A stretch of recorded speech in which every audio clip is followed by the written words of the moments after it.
Let's try it again. Oh, and we are live. Okay, the stream is live. Okay, dang, I gotta What's going drop out and down? come back in.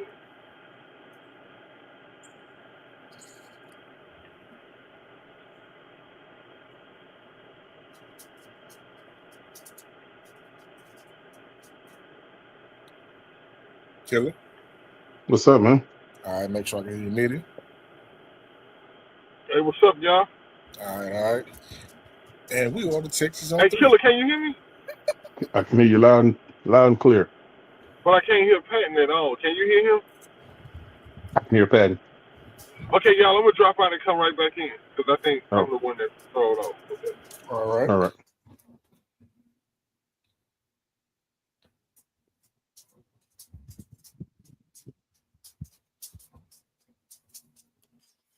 Man, so did you catch the Nick Caserio press conference?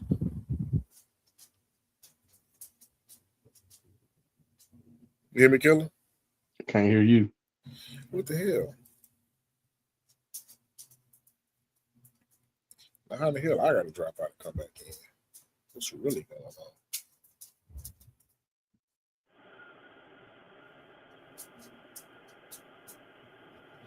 Yo. Hey, Patton. Yeah. I still can't hear you for some reason, bro. What the hell? I'm gonna get it right though. I'm gonna get it right. Y'all know I ain't used to being out here, but see, I think Killer. Now watch Killer. I can hear you. See, I can hear you loud and clear. What's going on with? Why I can't hear Patton, bro? Yo. Now I can hear you. Can't What hear you Patty. did, bro? What you Press the did, button. dog? I pressed the button. Your mic was muted. No, it wasn't. No. Oh, it was. Okay. Well, hey, man. I don't know if you did the intro and welcome everybody, but man, welcome everybody from me, Frank Nitty, personally, man. The Texans on 3, doing a little remote show. You know what I'm saying? It's going down though, man, for everybody that's out there. I can't see the Patton gonna be handling pretty much the dashboard today, so he'll know about all the chats and everybody. But shout out everybody in the bull ring though, man. Mr. Lee, Texans on 3. Already. Hey, what you want to start with, Patton? Man, so the interview with Nick, bro, and his 2 companions. Nick and the crew.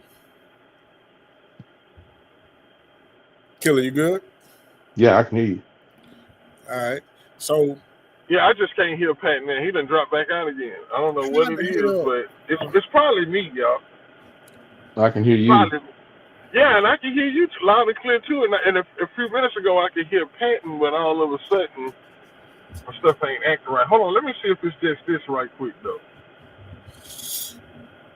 It could be liar season. Unable to place call on your Bluetooth phone. All right, hello now, Killer. Say something now, Killer. I can hear you. What about say something now, Pat? Yo.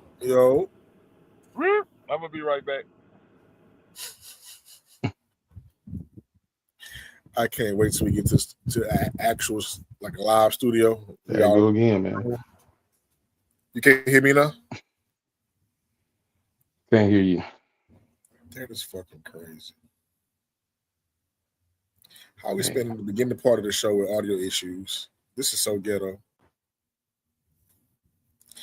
I think Caserio. Hey, Brandon, Brandon, can you hear me?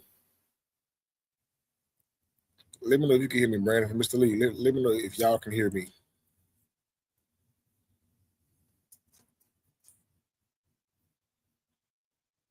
Brandon can hear me. I can hear you. Yeah, Brandon can hear me.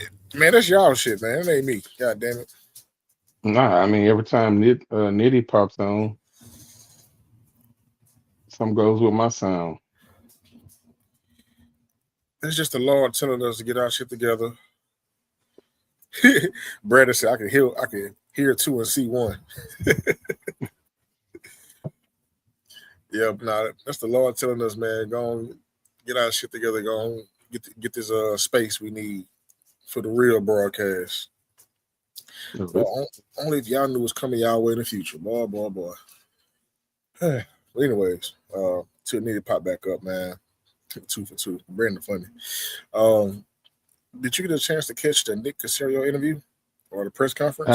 I only caught snippets of it. Didn't even watch the full interview of it. I heard a lot about it, but enlighten me. Okay, everybody sound good now. Okay, so All once right. again, Nitty, did you catch the Nick Caserio press conference? Oh, yes, I did. I was taken back by it too, man. I ain't gonna lie, y'all. Nick be pissing me off, y'all. Hey, Nick, if you out there listening, let me run something quick by you, right quick, right? Because I'm gonna try. Y'all know I'm good with analogies. I'm gonna come up with an analogy, right? Now, I'm gonna say that let's use a kindergarten teacher, right? Now, every year, a kindergarten teacher gets new kindergartens, right? A kindergarten teacher is not the next year going to get first graders, and then the next year get third graders, and then the next year get. You get what I'm saying? Every year, the kindergarten teacher is going to receive kindergarten students. Now, watch how this. Now, y'all might be thinking, like, what am I talking about? I'm gonna I make know it where you're make going with sense, this, right? though. That's why it's so funny. Now, every time, every year, football is like, I'm gonna say, football is like Family Dollar in the summertime. Every summer, they get a bunch of new fans. Man.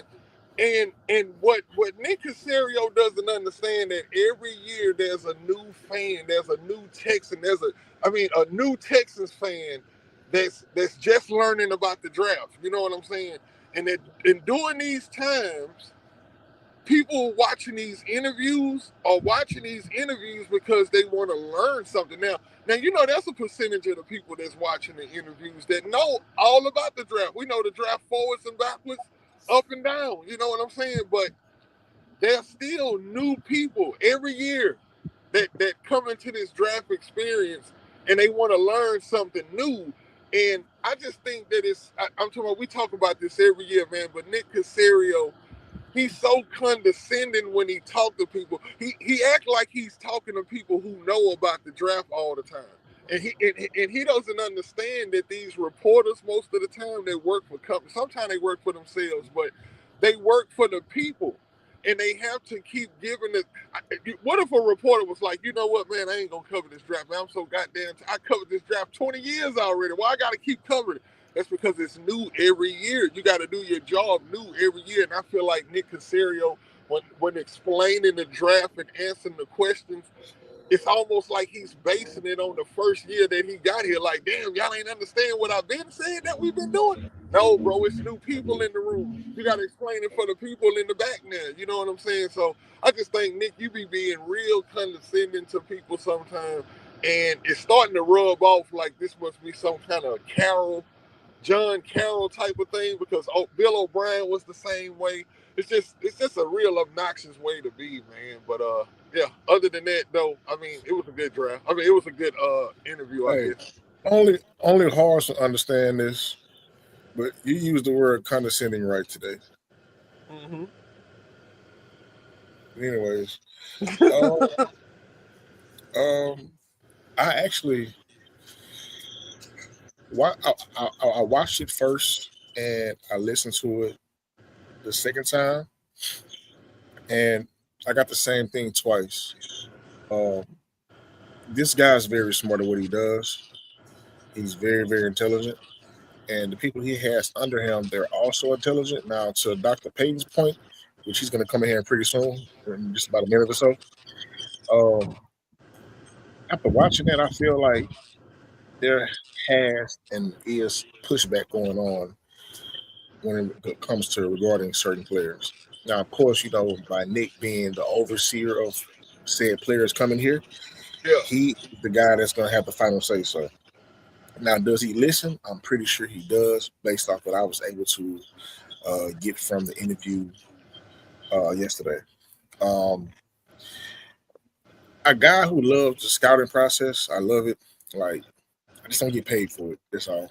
but that's going to change pretty soon. But the way they grade players and keep their notes as well, because the linebacker we just traded for from New England, he was brought here on a 30-day visit a while ago. So I'm pretty sure those notes and things of that nature they've kept tabs on. In the event said guy comes available, we can get him. And every year, you can't get everybody you want, but at some point, at some time, those players may become available, and we've gathered a few of those players since he's been here. Um, Not to speed it up too much, but I enjoyed how Nick is kind of playing into the whole thing of, hey, look here, we might not draft on day one, we might trade back, and if we do, I know I'm gonna get said words towards my direction. I love that because we as fans, we go to these draft parties and we're there for our team, of course, and because we're a good team, we're picking in the later round, at the back end of the first round, and our pick finally gets there, and sure enough, we've traded. So we spent an hour and a half, 2 hours waiting for our pick to only be let down like, oh fuck, trade back. I hate that shit. So I enjoyed it, man. Doctor, are you ready? Hey, what you think of what you thought about it, Killer?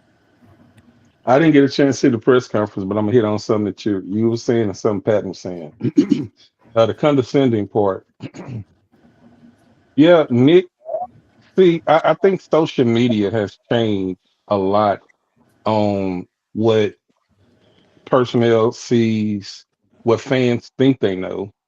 Uh, we have our channel, so we have our professional opinion. We got the draft guard, we got the doctor. Of course, Nitty, you very knowledgeable. So everybody has an opinion, and we don't know, in this guy's free time, what snippets, what clips he watches, But when you just think of just like, I just throw just anybody out there, and when you look in Houston, and we got a lot of independent media guys that have come up through social media. Nick hears a lot of those things. Nick reads some of those comments. Some of those comments get back to him. And so when he finally get a chance to talk, he gonna talk his, what? It's almost like, sometimes I have opinions about things that I see in social media. And sometimes I shake my head and I say, well, I just wait and bring it on to our platform because I can't be censored here. I can't be, disrespected here. I can voice my opinion. But him, he hears all these people who've never been in the draft room. Never.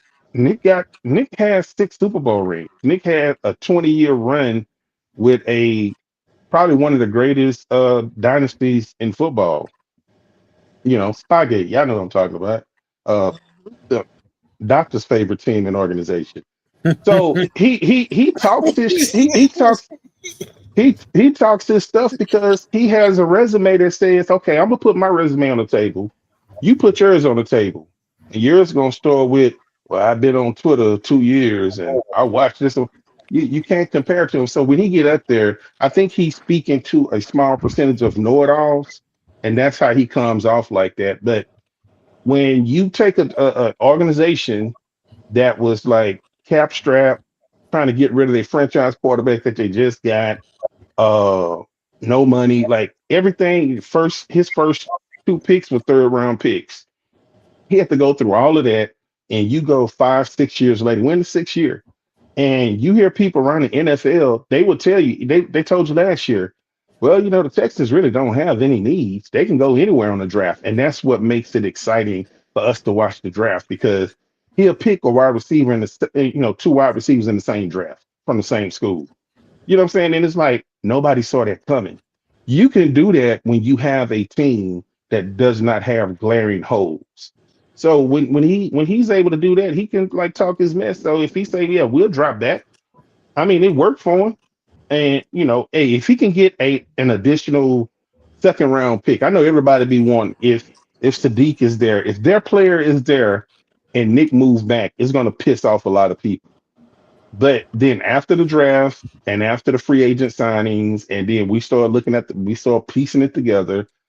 Then the whole community simmers down because then they're seeing the picture that he's trying to paint.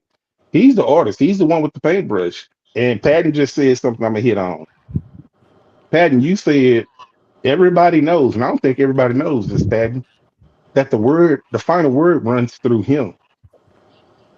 Like, and look, this is no disrespect to anybody in that room. Everybody has a voice, but when our head coach came here, everybody was like, "Oh, he runs the show."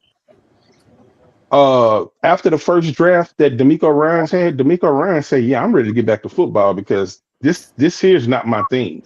I don't." So he had to spend more time in that draft room than he ever did. And it's like, let's get back to football, the X's and O's. So yeah, he has his recommendation. If it's a player that he really wants, he's gonna pound the table and say, "Hey, Nick, let's go ahead and get it." But at the end of the day, it's gonna be Nick and his John Carroll crew and staff, the ones that Doc loves so much. It's gonna be making those picks. So I welcome Doctor to the broadcast. What's up, Doctor? Appreciate y'all. Blessings to y'all all, man. Thank you for allowing my tardiness not to interrupt the progress of this show. Shout out to all of the viewers out there. Excited to be back with you once again. Um, as we talked about in our text group, I thought it was a good thing that Casario had his assistant GMs up there with him. Give them experience, give them exposure, let fans know who's behind the scenes helping Nick with some of the acquisitions that he makes. I think many that follow the team closely knew about James Lippert. Chris Blanco has risen. He started under the the Rick Smith regime as a scout and worked his way up. But it's good to see some younger, some different perspectives working with Nick to make sure that there's some balance in the room, that he's not the one making all of the decisions, or D'Amico's not the one making all the decisions. I would like to see some more scouts and personnel people from San Francisco over here, though. Uh, Nick, you still got some work to do. Why? Why from San Francisco? Yeah, why from Well, San that's Francisco? where D'Amico spent most of his coaching career in San Francisco. He's done a solid job since he's been here, but the foundation of what his defense and his philosophy was learned there in San Francisco, especially on the defensive side. So those guys were picking the groceries, as we often say, from a personnel standpoint. D'Amico was mostly over the linebackers, and at the end of his tenure became the DC. And John Lynch had a strong front office there over the last decade. The only pushback I have for you with that in regards is only for the offensive side of the ball. With defense, I feel like, yeah, Casario picks the players. I do feel like D'Amico has said say so on said player or players when it comes to that side of the ball. But with the offense, my pushback is our offense, which we still don't really know what the hell it is, what it is, honestly, truthfully. And San Fran has this system in place. They have a foundational system in place that has been revamped and constantly getting revamped every year. And I hate to say it, but like they are the Texans when we had Kubiak on steroids. Like I don't feel like Brock Purdy can go anywhere else and be Brock Purdy. Of course, you got Christian McCaffrey, who is who he is, George Kittle, who is who he is, and now you're about to get an older version of Andre Johnson and Mike Evans over there in that offense. Hey, Patton, is Brock Purdy? Is he T.J. Yates on steroids? That's what I think. Potentially. I Yeah, think that's he a is good. like I think he's Potentially. pretty much what T.J. Yates was. Yeah, I Yeah, mean, you yeah, can't knock the system. You know what I'm saying? You don't knock the system. Like it work. If it works, it works. Don't. What's the old folks saying? If it ain't broke, don't fix it. So Mhm. I mean, you got. Let's be real. If you take Brock Purdy and put him in Jacksonville, Is he the same guy? Maybe because of their head coach and how he calls plays. But I mean, Mike Evans is a stud. But within this offense, if he has anything left in the tank worth a damn, he's going to put up some goddamn historic numbers. I mean, when healthy, George Kittle is a threat. He's a problem. When Christian McCaffrey was hurting out, anybody they line up back there was productive. So I mean, it's really a testament to Kyle keeping the same thing, but making it more relevant and revamping it. The same thing Sean McVay has done with the multiple tight ends, a lot of moving in within his offense. Like it's phenomenal. But that's my only pushback, though. I mean, because clearly we're not running that offense or that type of offense anymore anyway. Or like I said, we don't know what the hell we're running. Whether it's Rams one day, Patriots the next.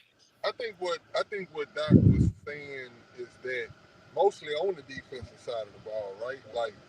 Like basically, I think you're saying like from a scouting personnel, right, Doc? Yeah, I mean, to get the players that D'Amico would like. Now let's contrast it like What's this. good, brother? Now since D'Amico's been here, right? The defense has been excelling. The defense has been doing great if you look at it, right? And if you wanted to pull anything from San Fran, what you got your Al Shire, you had Jimmy Ward, which we don't have Jimmy Ward no more.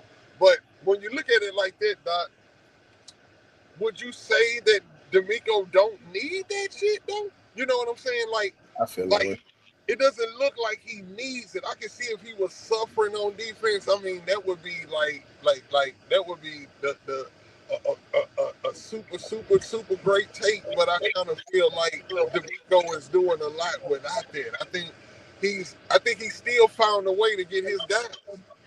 Yeah, absolutely. He has his guys. Really, what I'm saying is in the personnel department, it is full of New England guys.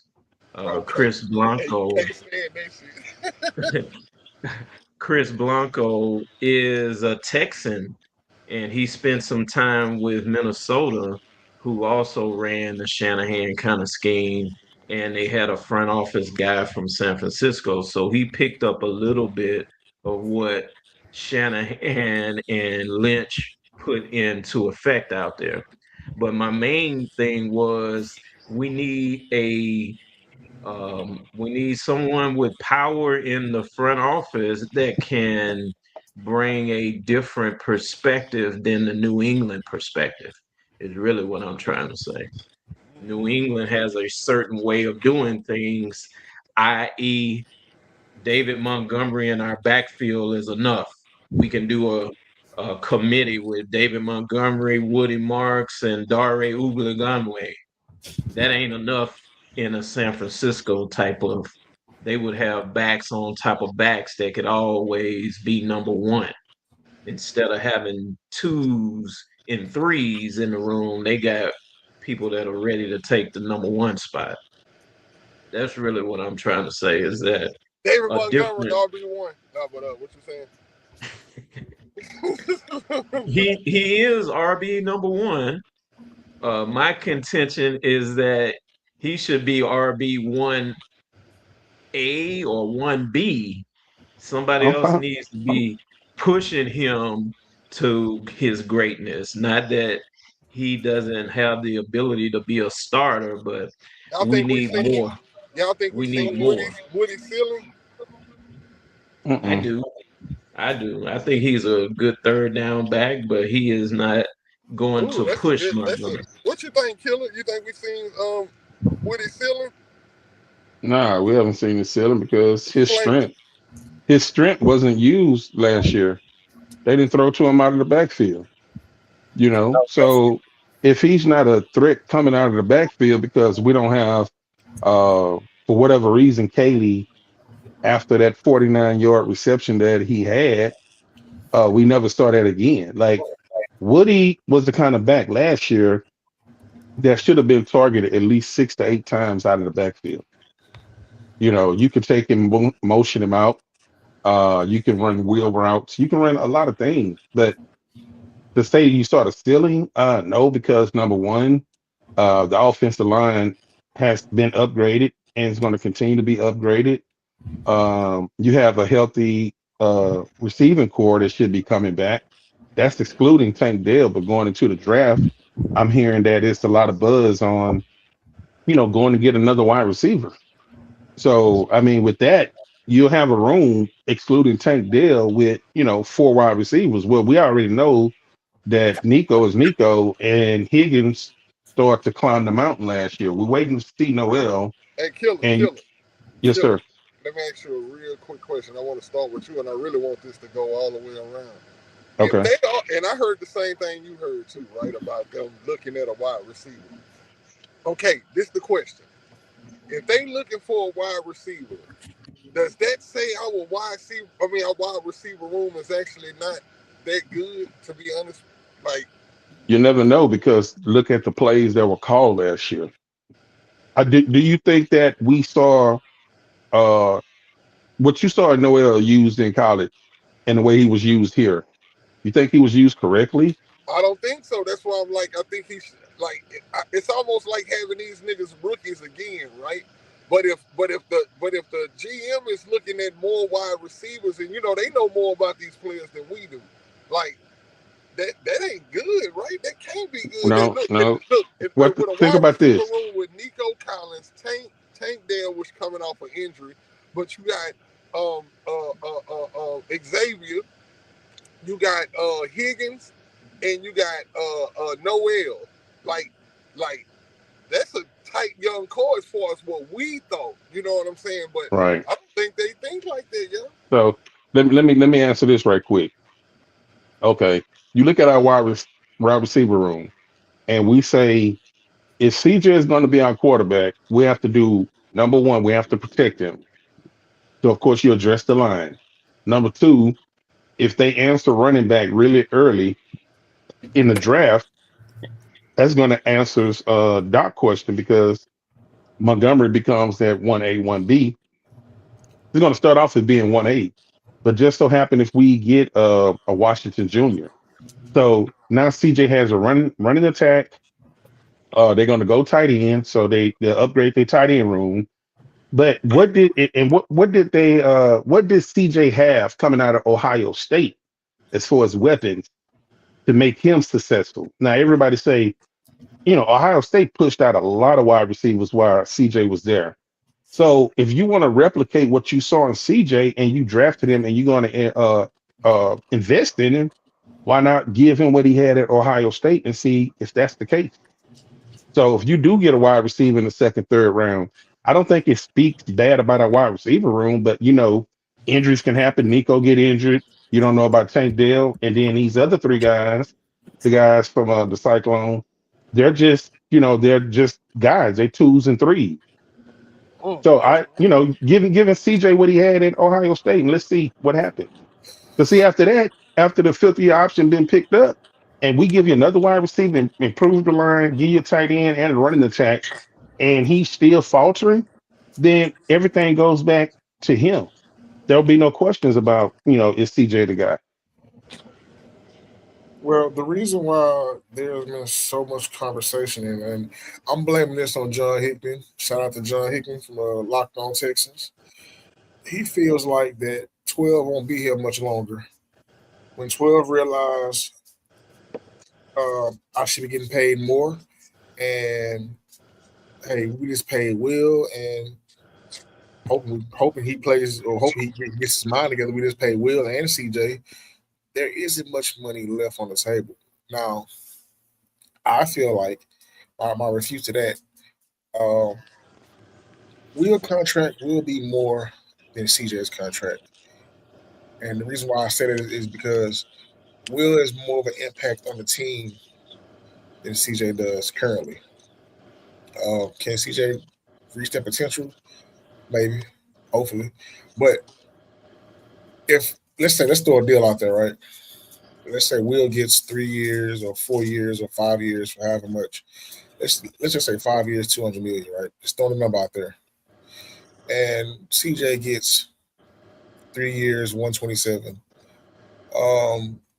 I know the math is off, but somehow CJ taking a less money than will leave money on the table for 12 to resign and get his payday or well deserved raise, should I say. However, if healthy, because 12 If always has healthy, if healthy, that's the reason why the deal he got was the deal he got because he's not as healthy as always. So exactly.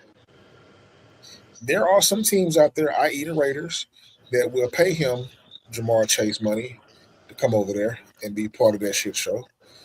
Well, we're not calling it a shit show. They're gonna have promise. I feel like Clinton's gonna get their team together. A lot of people are sleeping on Mendoza. He's gonna be the perfect person in that system that Clinton's gonna throw out there.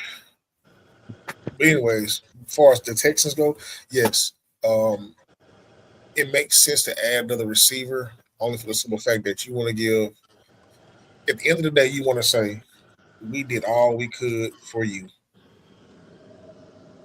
We did the best we could. We got this person, we got that person. We did this, we did that. Like it's damn near like the James Harden effect. Hey, you want Dwight Howard? I'm gonna go get Dwight Howard. Hey, you want Chris Paul? I'm gonna go get Chris Paul. Hey, you want Russell Westbrook? I'm gonna go get Russell Westbrook. Hey, you want the head coach fired? I'm gonna fire the head coach. Like I'm steady giving you what it is you want, and you're not giving me what I ask you for. So that's what's gonna come down to at some point with this guy. Okay, okay. Doc, what you think about the wide receiver core? We good? Or you ain't tripping on adding? I am not tripping on adding one. I am all for addressing the offense. I have said on our last couple of shows, F them picks. I still feel that way. Um, Unfortunately, the NFL and Casario and other GMs may not agree with my philosophy.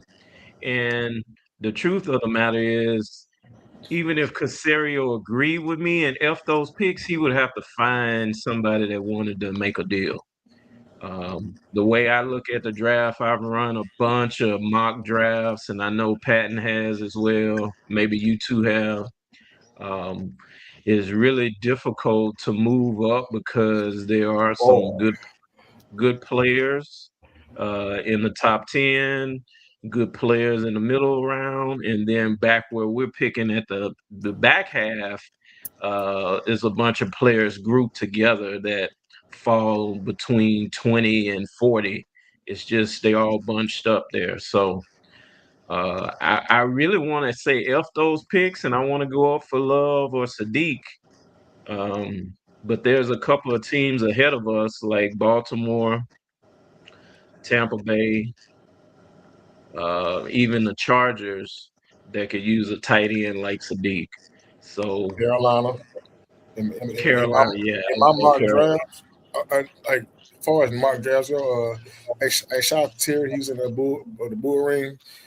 Uh, I'm not doing my mock draft today. I'm gonna release it Saturday. My final mock draft. It's been a lot, but I will say this: Carolina is the team in my mock draft that I've been dealing with. They're the one that is hard to trade up with because they're always going to end up with Sadiq in my case. And if it's Carolina, which makes the most sense for him to be there, if he just happens to fall there, I've wrapped my mind around that, and I've settled on this player.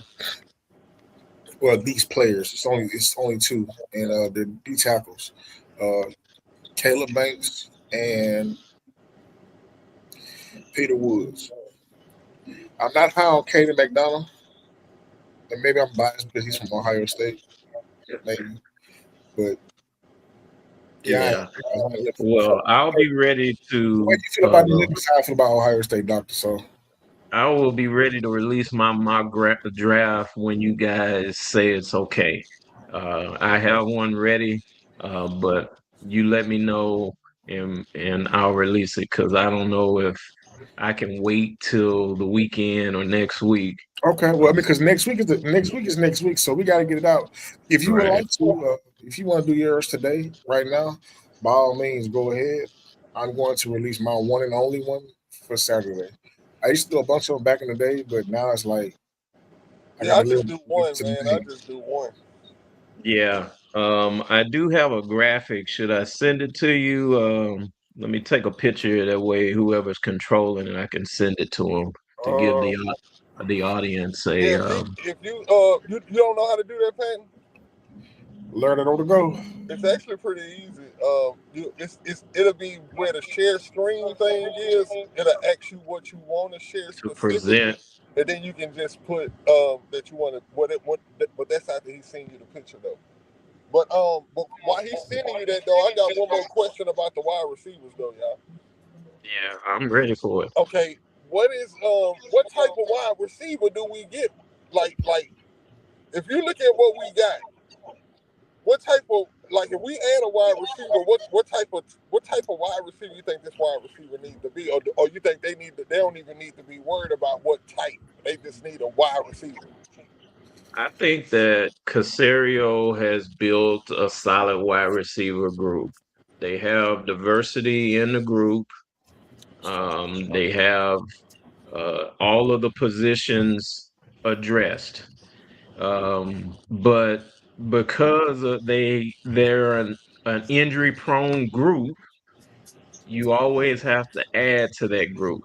Our last 3 years of playoffs in a row, we have not had a healthy group of wide receivers for CJ. And people say that's an excuse, but it is fact. Nico Collins missed the New England game. In the previous years, he was without Tank and Diggs and so on. Not a legitimate threat at wide receiver for the playoffs. So at the very least, we need a group that is so stacked that we have a healthy group when we enter the playoffs season. So when it comes to adding a guy, I think that Nick Casario has been very good at selecting third round receivers. Y'all know So what he's gonna be the guy from John Carroll that I told y'all about. yeah, it You want a may He's a be receiver? good him. he's a good route runner too. It You want may a be receiver? him, but you can get him at any point, maybe even undrafted.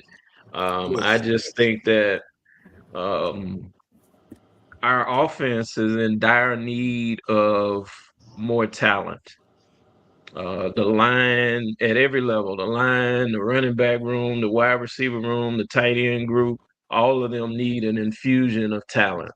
And um, unfortunately, when we get ready to talk about my mock draft and F those picks, I was not able to trade up to get one of those weapons because it's hard uh, to. I don't see the weapons being available. And so that was why really Cal and I talked a few weeks ago about maybe even trading for a disgruntled player like Marvin Harrison Jr.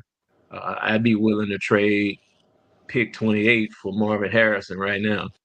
So I would. um, I would. So I'm all for adding talent, especially offense. Our defense is ready to play right now. We don't need any additions to the defense right now.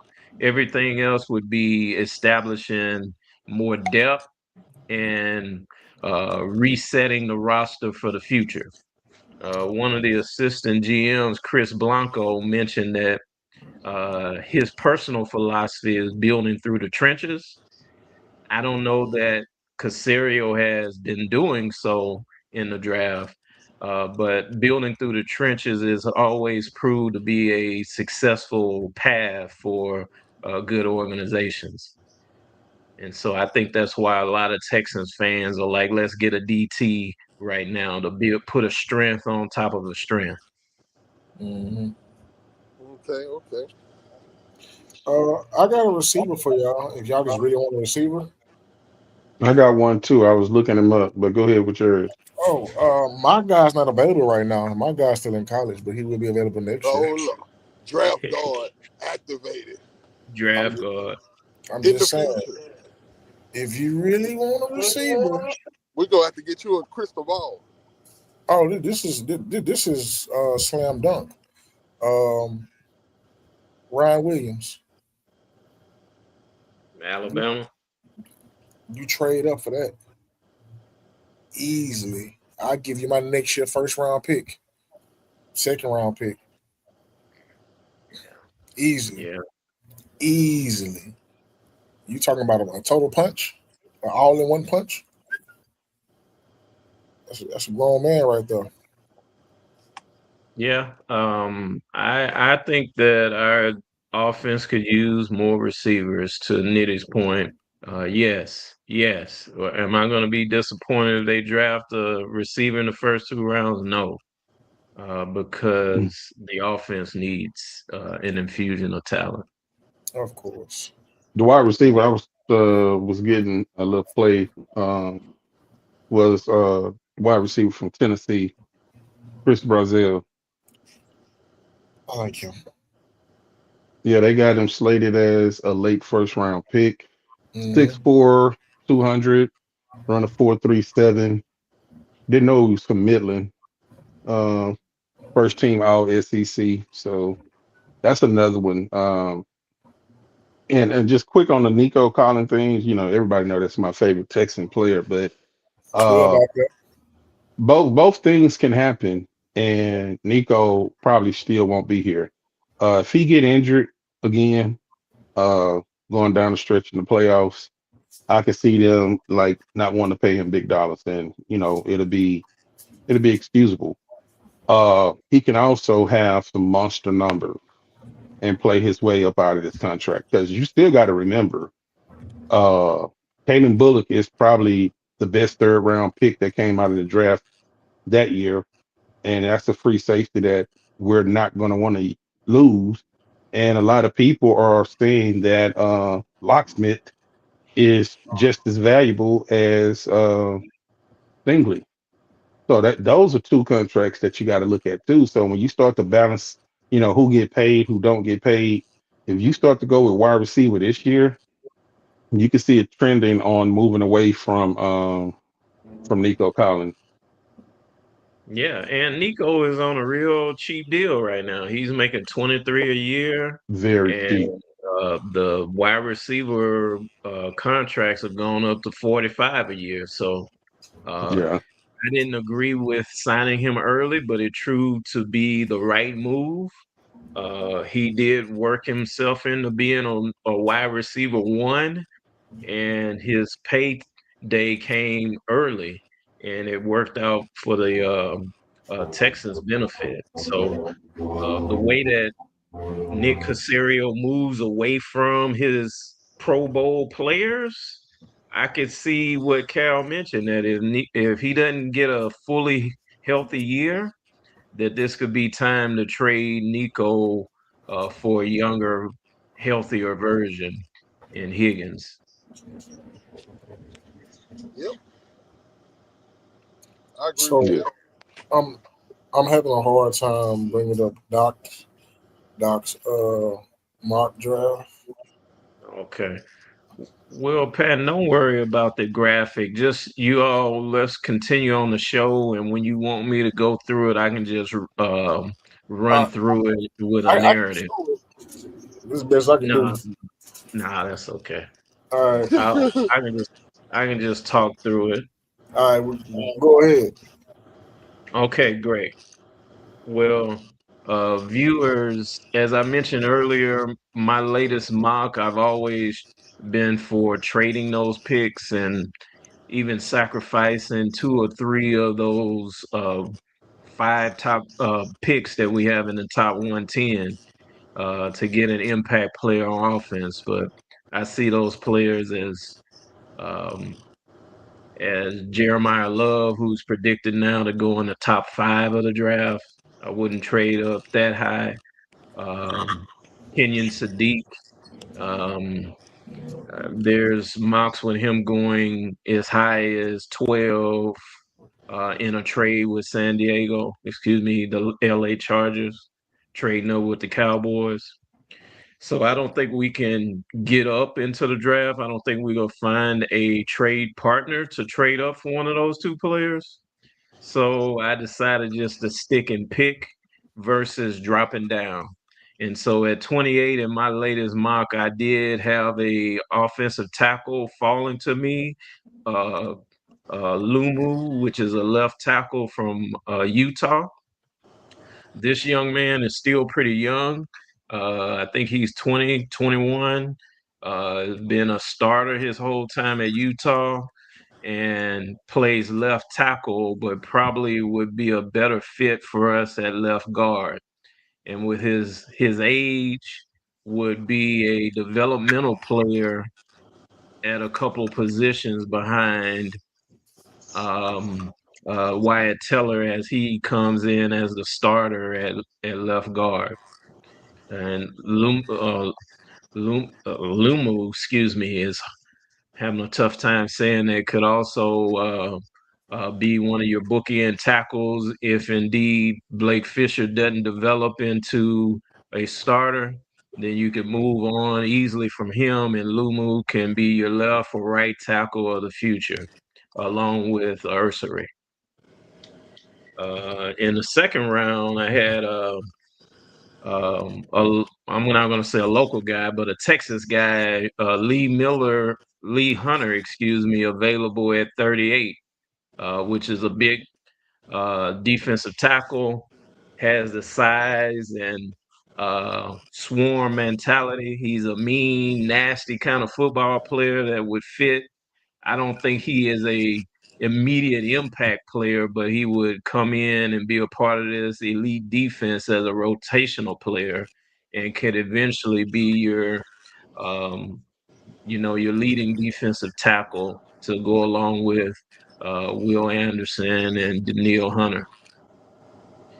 And the second pick in the second round at 59, surprisingly, we had the running back from Notre Dame, Jadarian Price, was available. So I leapt at him and put that card in so we could have that 1B uh, to our guy, David Montgomery. And you all heard me say our guy. He's our guy and my guy if he has a running mate. In my opinion, Woody is more of a third down back, a good solid RB3, and he doesn't have the um, quite the ability to push David Montgomery for the RB1. So that's why I would be really excited to get Price there in the second round. And I stopped in the third round. I picked one of our fan favorites, especially in the Texans group chat community, Keelan Rutledge, a nasty old lineman from Georgia Tech who has the size and the tenacity and the swarm to finish blockers off, and he even has shown the ability to play center. So he can play up and down the interior O line. And I would say, if not in year one, year two, he's going to be a starter somewhere on that interior. And I would love for him to be one of my foundational pieces going forward for this O line and whatever scheme we decide to move forward with. And so I'll just leave it there. So 4 players with our first 3 rounds of draft picks in the first 2 days. I Wasn't missed able to that move. fourth player. The fourth player was Keelan Rutledge from Georgia Mm, Tech, interior O lineman. that's a nice draft that you got. So let me recap. We get Caleb Lumu at 28, Lee Hunter at 38, Jadarian Price at 59, and Keelan Rutledge at 69. Hey, everything after that, whatever Nick draft, I'm okay with it. Yeah, and I was able to stick and pick because of the way the draft was unfolding. A run on tackles. Monroe Freeland jumped up in the draft, and Peter Woods went early, so that helped me out in pushing Lumu, who is in some mock drafts been a top 20 pick. So he fell to us at 28, and that type of talent. I thought it was a good selection since if we dropped down, we still could have got the tackle Max from Arizona State, who I love as well. I like him Uh, too. but I just decided to stick and pick with a younger guy, more proven that can play left tackle because we know with a good selection last year, Ursary, he is uh, had a really good first year at left tackle, but has right tackle ability. Okay, so Doc, all together those are 4 players, right? Yes, sir. 4 players. Okay, and that's like with trading picks and moving around and all of that, right? No trading. These are the picks that the Texans own as we speak. The Texans have 5 picks in the top 110 picks. And Oh, so so you still have some more to go. yeah, this was just the first 3 rounds. I Oh, okay, stopped there. okay, So they okay. pick again after pick 69. They don't pick again until pick 106, I believe. That's in the 4th round. Hmm. Okay, okay. And if you all would like, I have the draft order here. I can look up and tell you what all the Texans have. I think they have a total of 9 picks right Mhm. now.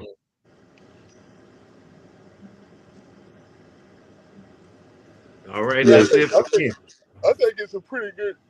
Oh, excuse me, y'all. I think it's a pretty good draft so far because like you got Price in there, and Right. you got a mean tackle, and like you said, Hmm. I kind of like Rutledge and Max. Either one of those guys, I think, would be pretty good. If we able to make that actually happen, because you know how that draft is, man. Certain teams try to maneuver themselves into stopping certain players getting to other teams, and they'll even work with each other to stop a certain team from getting so good. And I just had this feeling that the reason I think we felt it a little bit last year when Nick said he was trying to make trades and you know a lot of trades wasn't going through for him. I think that people know what the Texans are building, and they don't want to be instrumental in helping it at all. Yeah. Absolutely. So the Texans also have after that 69th pick that I mentioned, they have a 4th rounder. They pick 106 overall. Mhm. They pick 5th round 141, 5th round 167, and 7th round 243. That's gonna be for the fullback. I can tell you those later round picks. Nick normally moves up in that 4th round. Moves up in the 3rd round too. But Yep. if that draft goes the way that you say it's gonna go, Nick is gonna either he's gonna add some additional picks by trading back because it's not gonna be a player that he actually needs, and if he could pick up additional players, an additional 4th round pick for next year, like a lot of that stuff be really really important because the teams that are good this year, they may be faced with injuries, and so what a 4th round pick to like a Seattle or just a team that finished in the top four, top eight, they can be, strapped with injuries, and that 4th round pick becomes a whole lot valuable.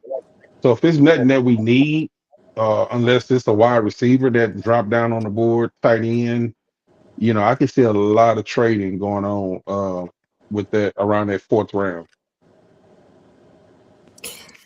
As bad as I'm gonna Nick to trade up, I don't. It's not gonna happen. I can tell What you you that. want them to? You want them to trade up in the 1st round? I mean, ideally, I would love to add Kenyon Sadiq to this team. I feel like instead of adding a receiver, you can add him, and Sadiq will be the replacement for us adding a receiver. This is not a strong receiver draft. It's just not. Next year is when all the divas come out. That's where all the superstars and studs come out next year. But there are some quality receivers in this draft. But instead of adding a receiver, the best receiver to add it would be a tight end. Now this is a good draft for tight ends. This is a way. Last year was a good draft for tight ends. This year is a better draft for tight ends because you can get a guy from the 1st round all the way to let's just say the 6th round because I doubt any of these guys last until then. Like there's an opportunity to add any type of tight end you would like. Whether you want a guy that's a mauler in the run game, or you want a guy that's purely pass catching, or you want a guy that can do a little bit of both.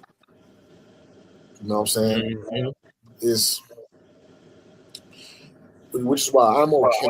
Like doing my drafts, it's impossible to trade up without giving up substantial value in the future years to get said player. Which is why I've landed on either we're going to trade back or we're going to take the best player available.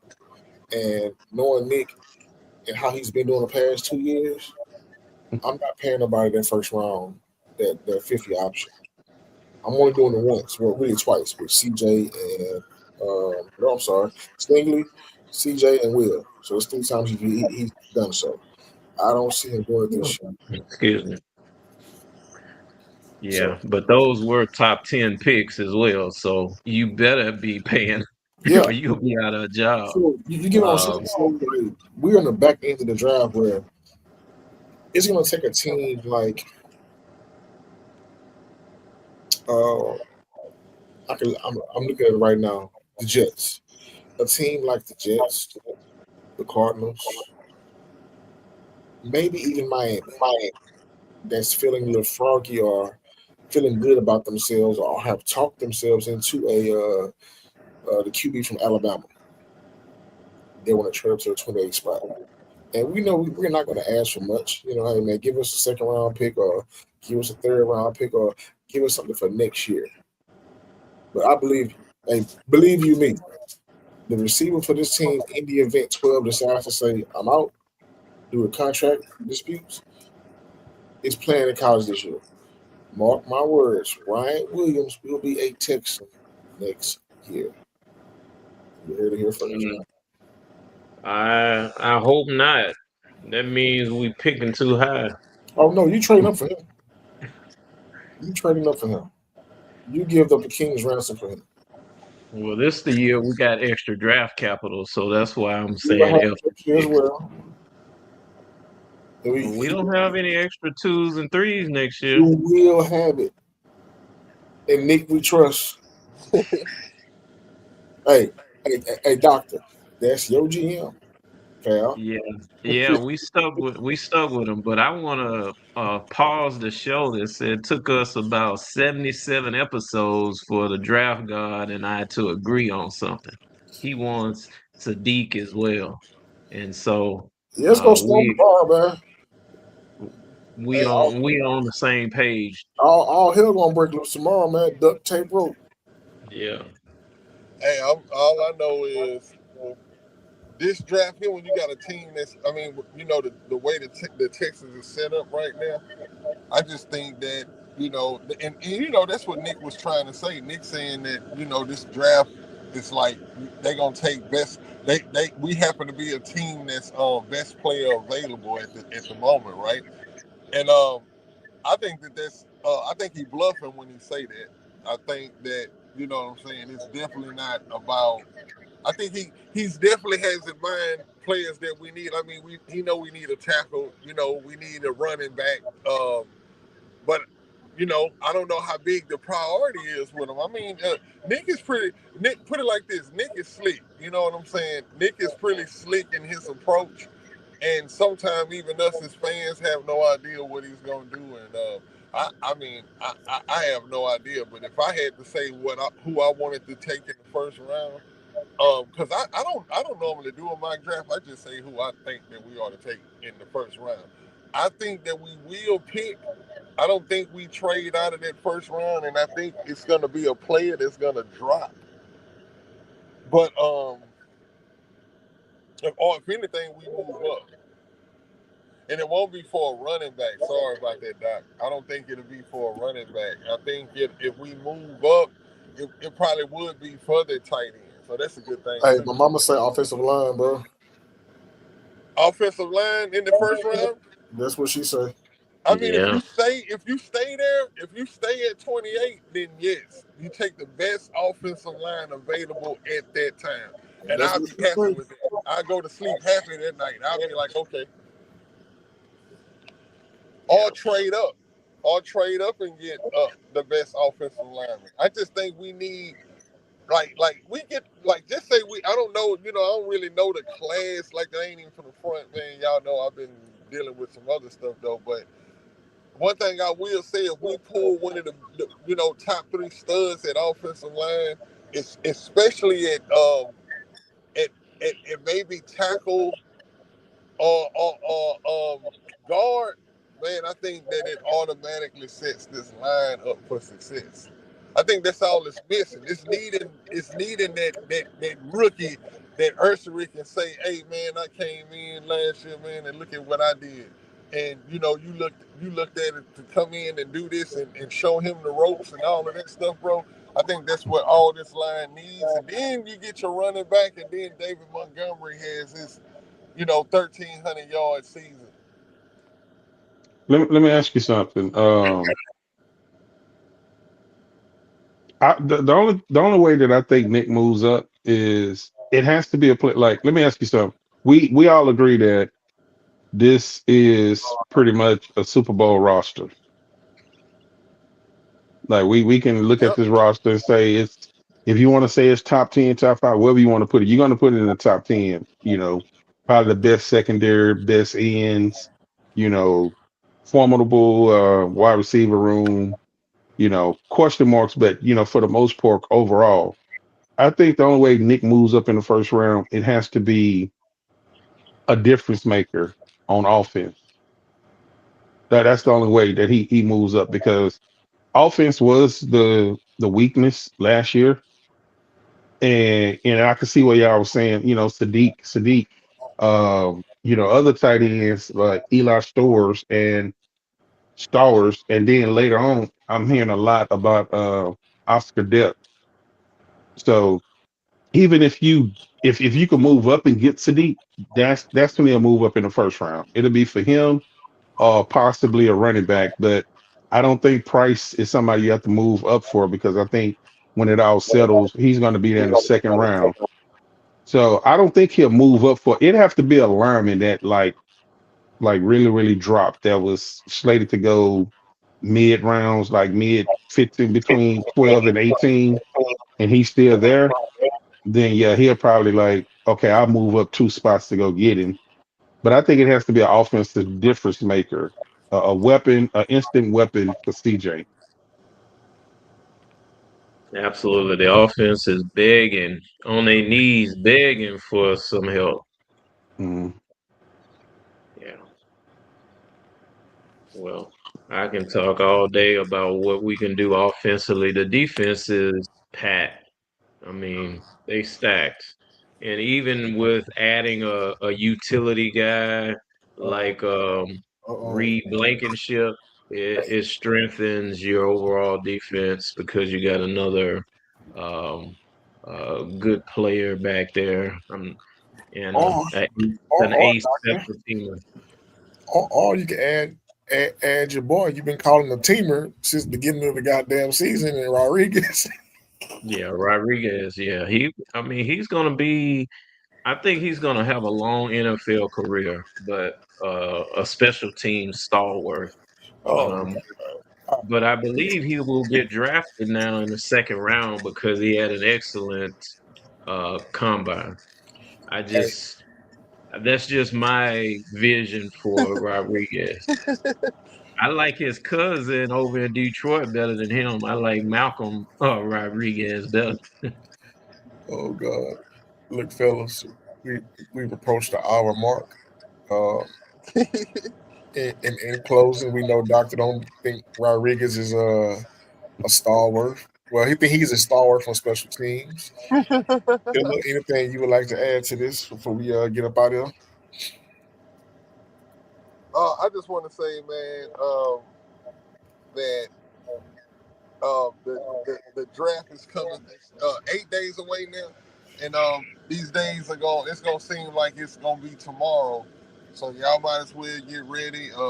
It's gonna be a lot of draft talk and a lot of stuff going on, and just look forward to that night, man. I'm excited. I know that we're gonna get a good player. I know, and I really do think it's gonna be an offensive lineman. And I think that you do that just for not only not only competence to the team and not only competence to the fans, but I think competence to the whole world that, hey, because the whole world know that we need an offensive lineman, and sometimes when you pick what's the elephant in the room, it's like, okay, everybody be like, okay, well they not as crazy as we think over there. You know what I'm saying? These guys are um,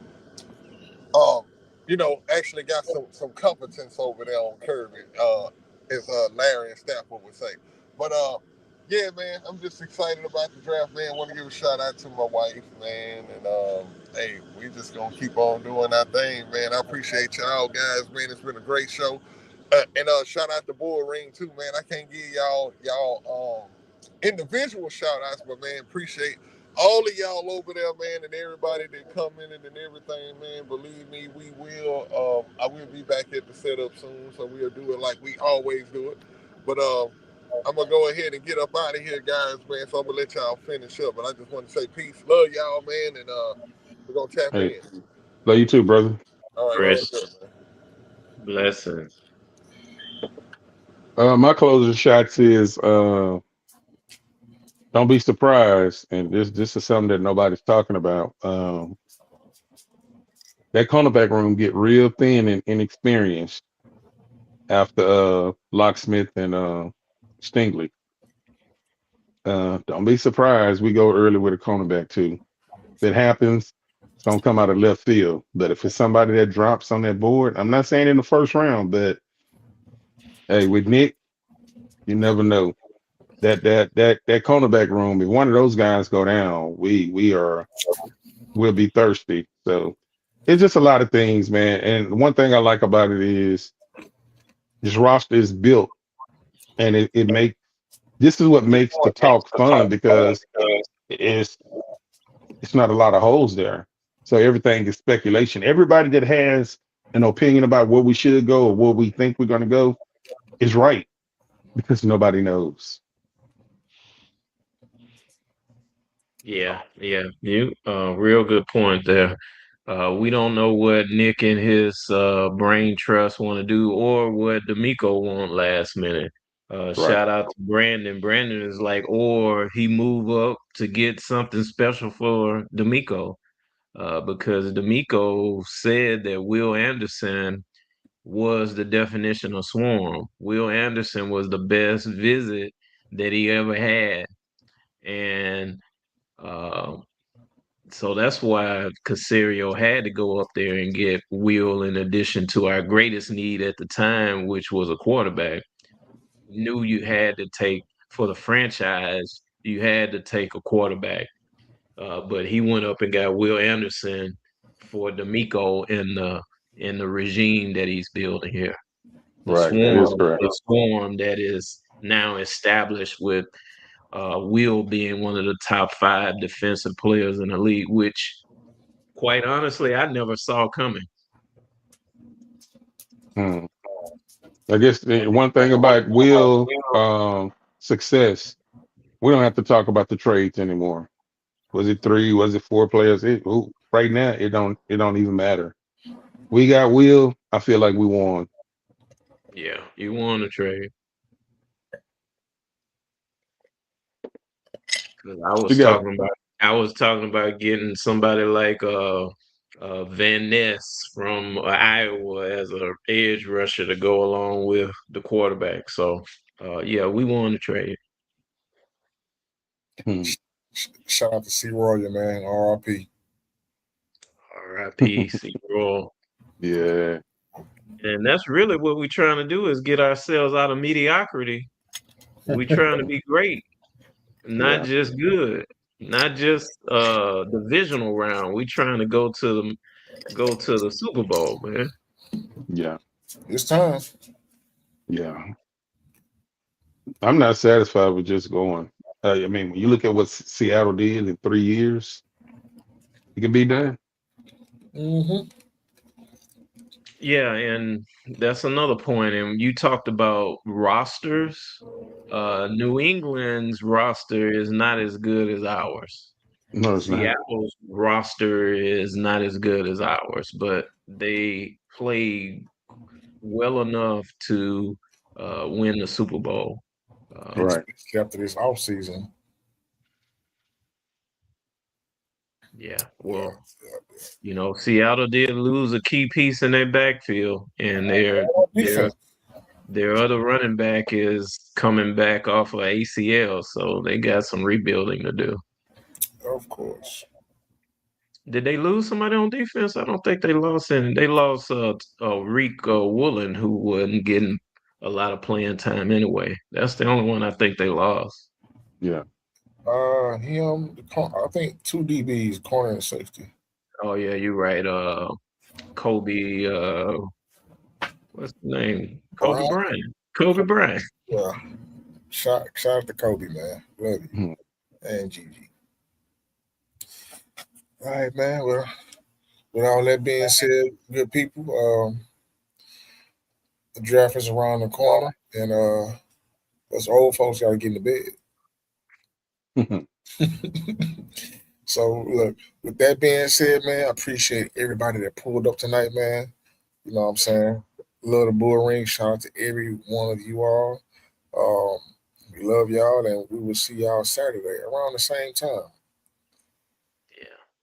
Tank coming back with a vengeance. Oh, Lord. All right, man. All right. Hey, salute. Yeah, man. Hey, and we out. Texas on 3.